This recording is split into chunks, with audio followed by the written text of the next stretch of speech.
إن الحمد لله نحمده ونستعينه ونستغفره ونستهديه ونعوذ بالله من شرور أنفسنا ومن سيئات أعمالنا. من يهده الله فلا مضل له ومن يضلل فلا هادي له، وأشهد أن لا إله إلا الله وحده لا شريك له، وأشهد أن نبينا محمدا عبده ورسوله صلى الله عليه وعلى آله وصحبه وسلم تسليما كثيرا إلى يوم الدين.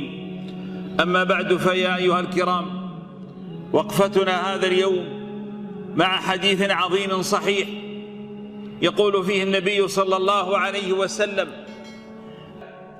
إلى من أحرق فؤاده طفله الذي فارقه لطلب الرزق، فكل يوم تدمع عينه وقد حالت القفار بينه وبين أحبابه. إلى من ذاق طعم الظلم بسبب ظالم نهب حلاله، فهو يصبح ويمسي طريدا مقهورا. إلى من عطلته الإعاقة عن الاستمتاع بالحياة وقد حصر سعادته بكرسي يجلس عليه أو نظارة يتستر خلفها. إلى من عاشت العمر كله تتمنى طفلا يرفس بطنها، تتمنى أن تذوق الوحم، تتمنى أن تذوق الطلق، لكن العقم منعها من أن تتمتع بطفل تعيش معه العمر كله. إلى كل امرأة عاشت الأيام خلف الأيام والليالي تتمنى الزوج الذي يسترها ويسعدها، فلم يكتبه الله لها لحكمة يعلمها جل جلاله. إلى من لم يهبها الله جمال الوجه أو كان لديها عيب في خلقها جعل الناس يصدون عنها، فعاشت في همها وحسرتها وهي تعيش ألمين: ألم فراق الحبيب وعدم وجوده، والألم الآخر نظرة المجتمع حولها التي كلها عطف ورحمة إلى هاته وغيرها. إلى كل سجين مرت به السنين الطوال خلف زلزاله فحرم من أحبابه ومن متعة الحياة بسبب غلطة غلطها فتاب منها ولكن بعد فوات الأمان. إلى كل أرملة تتقلب الليل كل يوم تنظر إلى مخدة حبيبها وقد فارقها. إلى هذا وهذا وهذا وغيره. إلى كل من حمل الهموم في قلبه. إلى كل هؤلاء قد تتساءلون: أين الله؟ أين رحمة الله؟ أين عدل الله؟ لماذا لا يستجيب الله لدعائنا ونحن ندعوه الليل والنهار؟ نعم، قد تقول ذلك، فأنا أقول مستعينا بالله لكل هؤلاء: اسمع يا من آلمه المرض، هل تعلم أن أيوب صلى الله عليه وسلم عاش 16 سنة في المرض وفقد 10 من أولاده في مرضه، وكان من أغنى قومه وبسبب المرض ذهب كل شيء، حتى إن زوجته باعت ضفائر شعرها ليأكلوا. هل تعلم ذلك؟ هل تعلم يا من مات له حبيب أن حبيبك محمد صلى الله عليه وسلم دفن 6 من أبنائه وزوجته وفقد الكثير من أحبابه؟ هل تعلم ذلك؟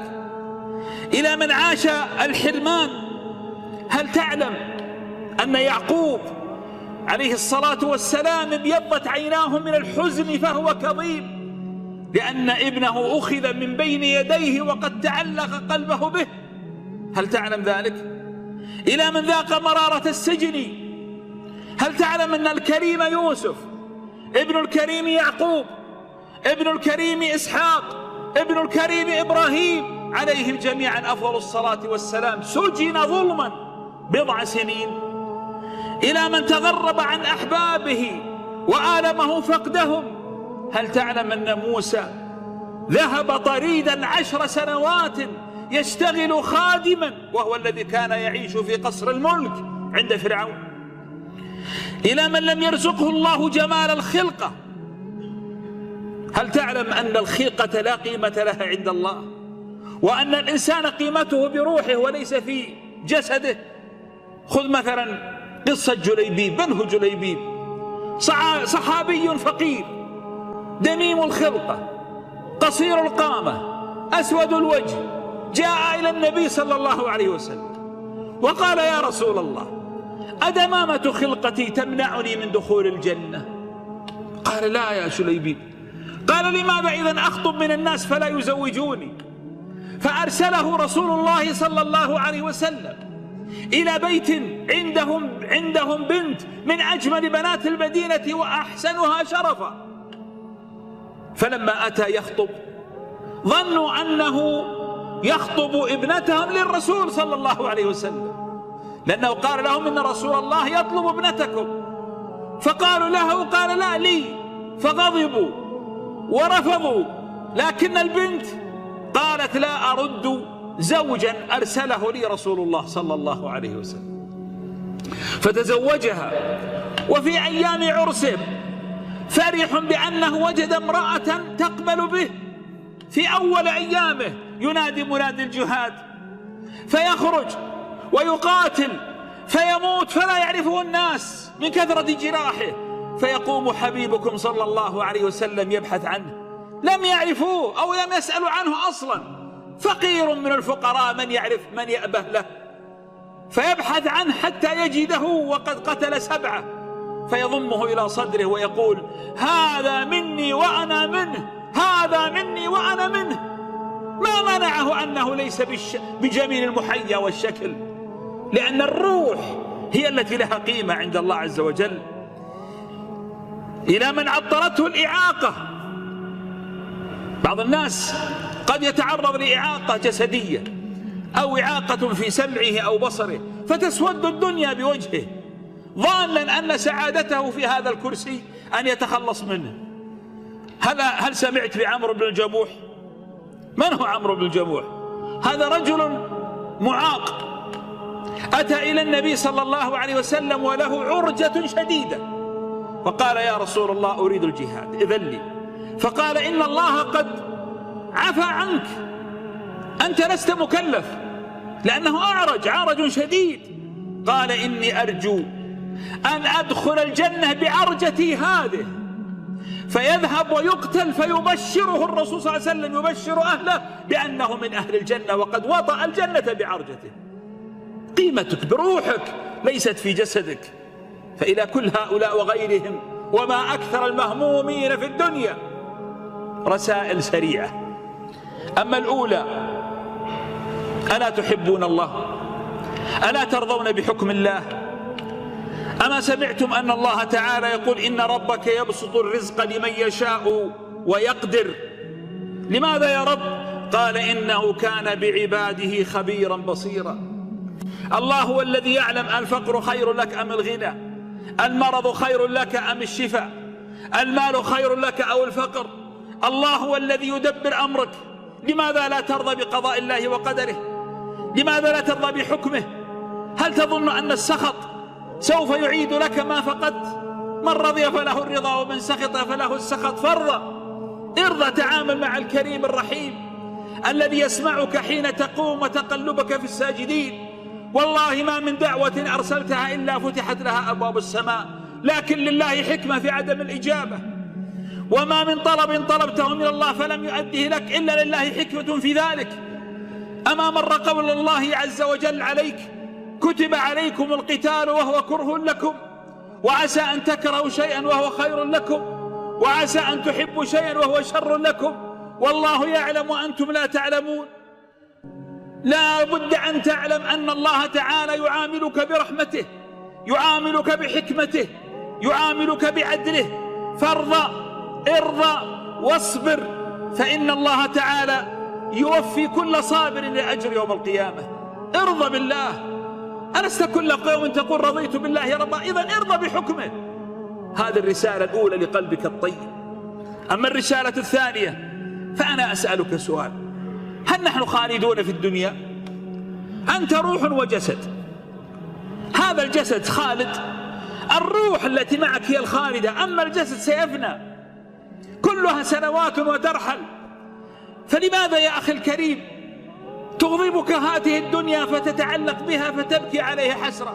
إن أتت أتت وإن ذهبت فإنما عند الله خير وأبقى. أما علمت أن الله يقول لقد خلقنا الإنسان في كبد؟ كم سيعيش جسدك هذا؟ اسمع ماذا يقول حبيبك صلى الله عليه وسلم عن تمثيله لحجم الدنيا.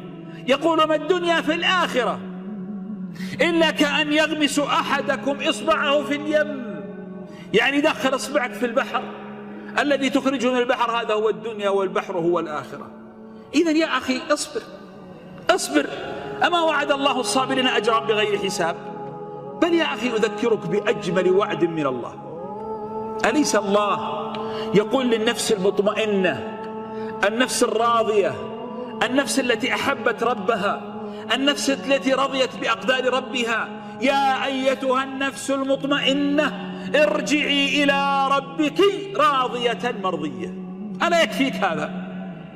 اصبر 30 40 50 سنة فهناك رضا، راضية مرضية. شوف الكرم، راضية مثل إيش؟ أنت عليك دين مثلا 100,000، إذا أعطيتك 100,000 فأنت راضي، أليس كذلك؟ لكن إذا أعطيتك 100,000 ثم قلت لك وهذه 100,000 فوقها، ألا تسعد؟ هذه المرضية. يعطيك أكثر، ولذلك لهم ما يشاءون فيها ولدينا مزيد. اصبر، ربك كريم رحيم، وعندما يبتليك فلحكمة. أحسب الناس أن يتركوا أن يقولوا آمنا وهم لا يفتنون ولقد فتنا الذين من قبلهم فلا يعلمن الله الذين صدقوا ولا يعلمن الكاذبين. أما الثالثة فأعود للحديث الذي بدأته في خطبتي: غمسة واحدة يوم القيامة ستنسيك كل ما تعيشه من هموم. والله غمسة، يغمس المؤمن الراضي غمسة فيقال له: هذا مقعدك لأنك أطعت الله ورضيت بالله. فيا أخي الكريم، اعلموا أن الله تعالى رحيم. ماذا يقول الله لي ولك؟ يقول: لنبلونكم بشيء من الخوف. ما قال بالخوف. حياتك كلها ليست خوف، وحياتك كلها ليست مرض، وحياتك كلها ليست ديون. هي أيام تمر، ابتلاءات تمر، ثم بعد ذلك إن صبرت فلك الرضا. والله تعالى يربط على قلبك، فقط اربط علاقتك فيه وارضى به وانشغل. كن ذكي، انشغل بالله، انشغل في حوائج الناس، يفرج الله همك. أكثر من الاستغفار. من لزم الاستغفار جعل الله له من كل هم فرجا ومن كل ضيق مخرجا. يربطك الله عز وجل به. أكثر من لا حول ولا قوة إلا بالله. هذا الدعاء كنز من كنوز الجنة. لماذا تكثر منه؟ لأن بالإكثار منه تفتح أمامك كل المغاليق. احسن علاقتك بالله، اصلح، اربط حبلك بالله. فوالله لا يمكن أن يخذل عبد لجأ إلى الله، لأن صلاتك تقوى، ذكرك لله تقوى، استغفارك لله تقوى، إقبالك على الله تقوى. والله قال لك: ومن يتق الله يجعل له مخرجا ويرزقه من حيث لا يحتسب ومن يتوكل على الله فهو حسبه إن الله بالغ أمره قد جعل الله لكل شيء قدرا. فيا صاحب الهم، إن الهم منفرج، أبشر بالخير فإن الفارج الله جل جلاله. بارك الله لي ولكم في القرآن العظيم، ونفعني وإياكم بما فيه من الآيات والذكر الحكيم. أقول ما تسمعون وأستغفر الله لي ولكم فاستغفروه إنه هو الغفور الرحيم.